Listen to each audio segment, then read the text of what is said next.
Então, vamos lá. Alexa, marque 8 minutos. 8 minutos, iniciando agora. Então, a gente vai começar hoje da segunda parte das manifestações. Capítulo 1, da ação dos espíritos sobre a matéria.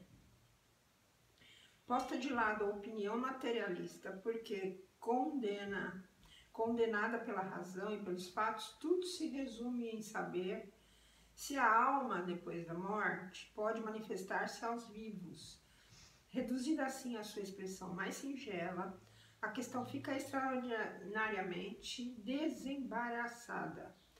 Caberia, antes de tudo, perguntar por que não poderiam seres inteligentes que, de certo modo, vivem no nosso meio, se bem que invisíveis por natureza, atestar-nos de qualquer forma a sua presença, por que não? A simples razão diz que nisto nada absolutamente há de impossível e que já é alguma coisa. Demais, esta crença tem a seu favor o assentimento de todos os povos, porquanto com ela deparamos em toda parte e em todas as épocas. Sempre teve esse tipo de manifestação. Daí é que vem a minha afirmação quando eu ouvi um terapeuta psicólogo, até conhecido, falando que Kardec, que o Espiritismo diz que a mediunidade é só do Espiritismo. Nunca se leu isso em nenhum desses livros, nunca se ouviu falar isso, sempre pelo contrário, desde que eu comecei nessa leitura, nesses ensinos, eu sempre ouvi. A mediunidade, ela vem desde a existência do ser humano inteligente. Então, essa pessoa que falou isso não lê, não está nem preocupado com a verdade, para falar bem sinceramente. Então, ora, nenhuma intuição pode mostrar-se tão generalizada, nem sobreviver ao tempo, se não tiver algum fundamento. Acresce que se acha sancionada pelo testemunho dos livros sagrados e dos pais da igreja, tendo sido preciso o ceticismo e o materialismo do nosso século para que fosse lançada ao rol das ideias supersticiosas.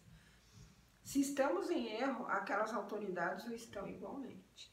Então, aqui ele fala que há séculos e séculos e séculos, desde que se ouve um ser inteligente na Terra, com livre-arbítrio, existe a mediunidade. Por que não? Se nós somos invisíveis quando saímos desse corpo, por que a gente não poderia entrar em contato para dizer, olha, eu estou vivo aqui, eu existo, né?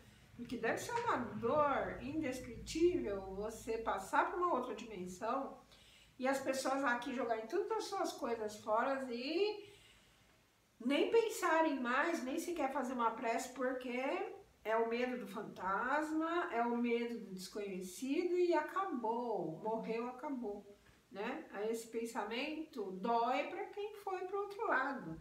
É a mesma coisa você mudar de país e a pessoa dizer que você morreu, nunca mais ligar para você, nunca mais sequer ter um pensamento sobre você. E quando pensar em você, uma pessoa inexistente. Imagina você recebendo esse tipo de onda mental. Não é fácil. Então, continuando, deixa eu só ver quanto que tem esse primeiro capítulo para dividir, porque não, os capítulos são talvez D.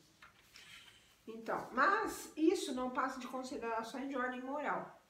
Uma causa especialmente há contribuído para fortalecer a dúvida numa época tão positiva como a nossa, em que toda a gente faz questão de se inteirar de tudo, em que se quer saber o porquê e o como de todas as coisas. Essa causa é a ignorância da natureza dos espíritos e dos meios pelos quais se podem manifestar.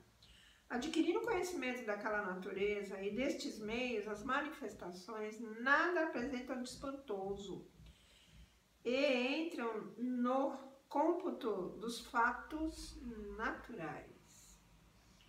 A ideia geralmente se faz dos espíritos torna à primeira vista incompreensível o fenômeno das manifestações. Como estas não podem dar-se senão exercendo o espírito ação sobre a matéria, os que julgam que a ideia de espírito implica de ausência completa de tudo, ou que seja matéria, perguntam como certa aparência de razão, as pessoas perguntam com uma certa razão, como pode ele se manifestar materialmente? Como é que o espírito pode se manifestar materialmente? O espírito encarnado no corpo constitui a alma. Quando o deixa por ocasião da morte do corpo, não sai dele, despido de todo envoltório. Ele não sai pelado daqui. Todos nós nos dizem que observam a forma humana e, com efeito, quando nos aparecem, trazem as que lhes conhecíamos. Então, quem já viu uma aparição, eu vi meu pai, eu vi não sei o quê, ou em sonho, eles vêm com a mesma aparência de como a gente conheceu a eles. Como é que eles poderiam ser reconhecidos, né? E sim, é natural se perguntar como é que eles se manifestam materialmente. É porque nós não temos o conhecimento de todos os fluidos existentes na natureza, inclusive invisíveis, né?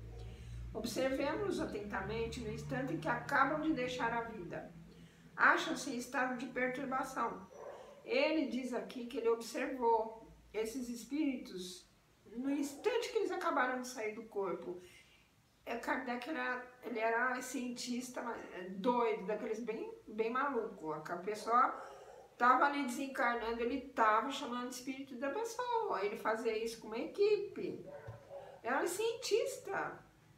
Ele tinha que observar de todas as formas, de todos os ângulos, para tirar as conclusões cabíveis, né? Então, observemos atentamente no instante em que acabavam de deixar a vida. Acham-se em estado de perturbação, porque ele questionava o espírito, não sabia nem quem era. Tudo se lhes apresenta confuso, em torno. Vem perfeito, eles se veem perfeitos ou mutilados conforme o gênero da morte deles, o corpo que tiveram. Por outro lado, se reconhecem e se sentem vivos. Alguma coisa lhes diz que aquele corpo lhes pertence e não compreendem como podem estar separados do corpo. Então, esses foram, nesse primeiro vídeo, são essas conclusões, né, que ele chegou questionando, né? Então é um estado de confusão. Logo que o espírito sai do corpo não é tão claro assim, né? Então, até o vídeo 2.